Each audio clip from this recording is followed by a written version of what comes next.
Hello, you're listening to Truth in Motion. This is episode 3.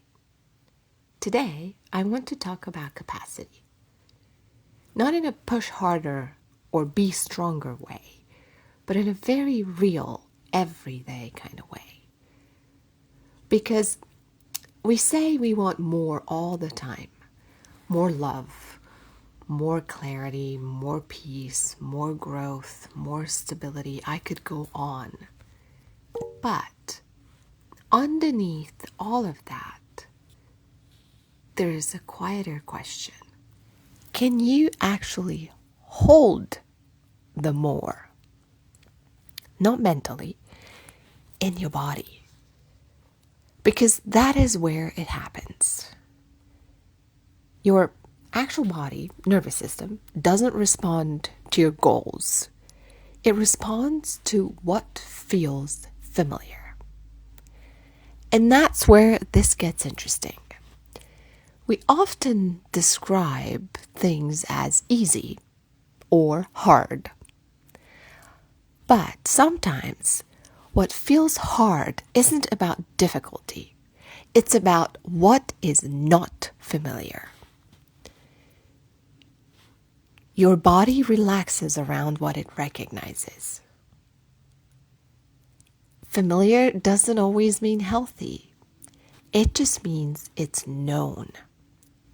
And unfamiliar doesn't mean it's wrong. It just means that it's new. From childhood onward, our nervous system learned patterns. It learned how connection felt, how conflict felt, closeness, tension, what love looked like in action, what stress looked like in motion. Those patterns became our baseline. So when something enters our life that doesn't match that baseline, even if it's good, our body will not immediately settle around it. Because if chaos was normal, calm is going to feel strange. If inconsistency was normal, anything steady can feel suspicious. For example, in love. If pressure was constant, then rest is going to feel uncomfortable. And on the other side, if your system is used to stability, then sudden loss, financial strain, or any relational problems can hit hard because it falls outside what feels manageable. The nervous system always asks the same question. Is this safe enough? And safe enough doesn't mean perfect. It means survivable. Capacity is our ability to stay present through all the different kind of intensities that unfold in our lives. Whether that intensity is joy, grief, love, anger, success, conflict, or some major change, and not collapsing or exploding. Capacity is the space between what happens and how we react to that. And it's physical. When something unfamiliar shows up, our body tightens. The breath changes. Muscles brace. Thoughts speed up. Or maybe the opposite, everything goes numb. And that is not something to look at as weakness. That is the body's protection against the unfamiliar that is now in our lives. So capacity grows when we stay just a little longer and let our system learn that we are okay we're still here despite whatever is happening. And this applies to love more than anything. Romantic love, yes, but also friendships, family, being seen, being appreciated, being supported, all the different connections in our lives. Because many will say they want connection.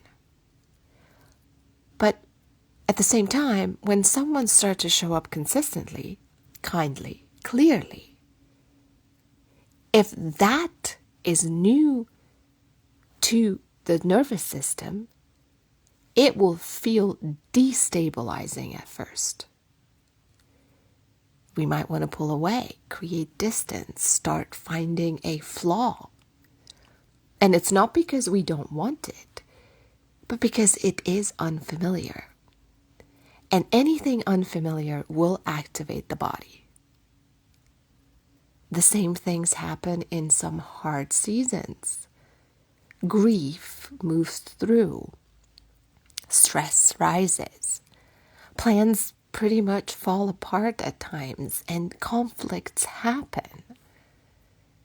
And we keep asking the question, how do I avoid this? But that's not it. Can we instead ask, can I stay with this without abandoning myself? For example, nature models all of this beautifully. For the tide rises and recedes.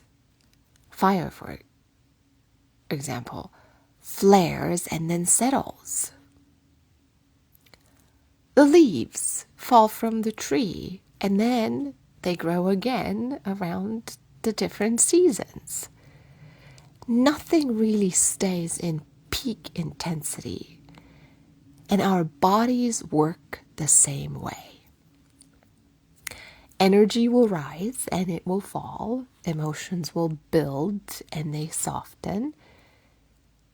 Activation increases at times and then it also settles. And noticing this and regulating this, it's not about staying calm all the time or reaching that state of calmness all the time. It's about being able to move between those states without getting stuck in one of them. And capacity is what allows that movement. And here's what I mean, and it doesn't get enough attention. Creativity is such a big part of that capacity. We're built to create. And I'm not talking about famous art. I'm talking about everyday creation. Cook a meal. Create a playlist for yourself. Paintings that no one sees. Work in the garden. Write a beautiful paragraph in your journal. Rearrange your room. Dance in your kitchen or in the park, wherever, you just hear the music.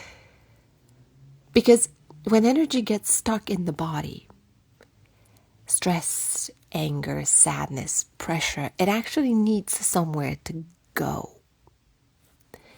If it doesn't move, it will tighten.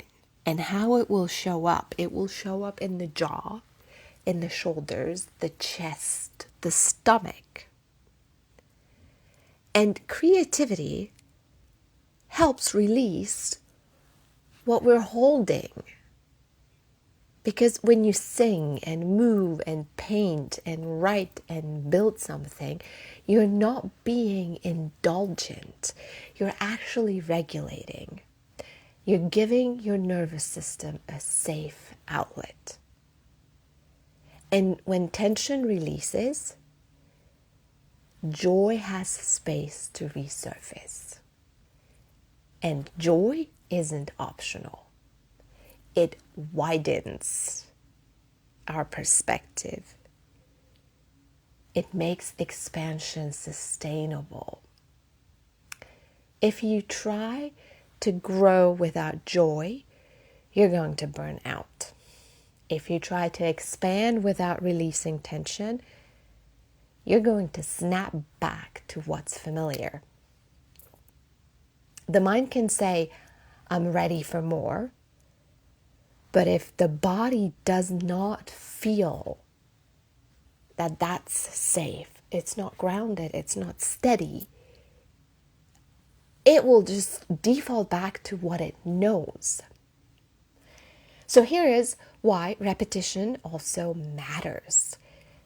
All these small acts, staying in a hard conversation instead of walking away, letting a compliment land without brushing it off, sitting in silence for 2-3 breaths longer than usual, dancing to one song even if you feel awkward.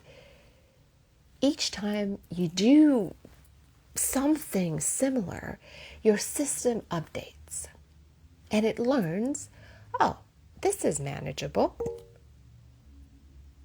And that's how your container for capacity widens.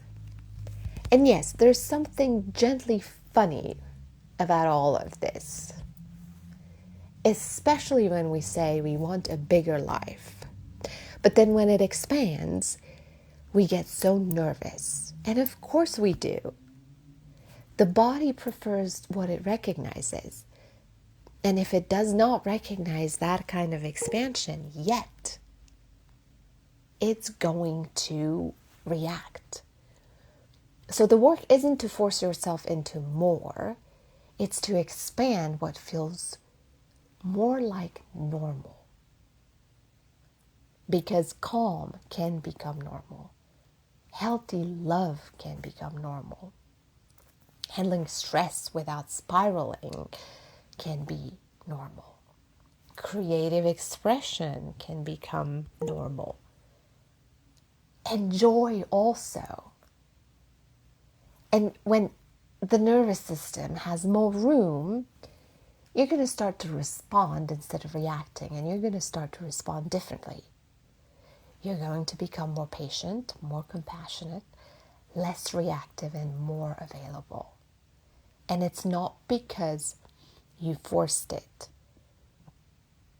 It's because you now have space for all of that. In times that feel loud or uncertain or intense, that space matters.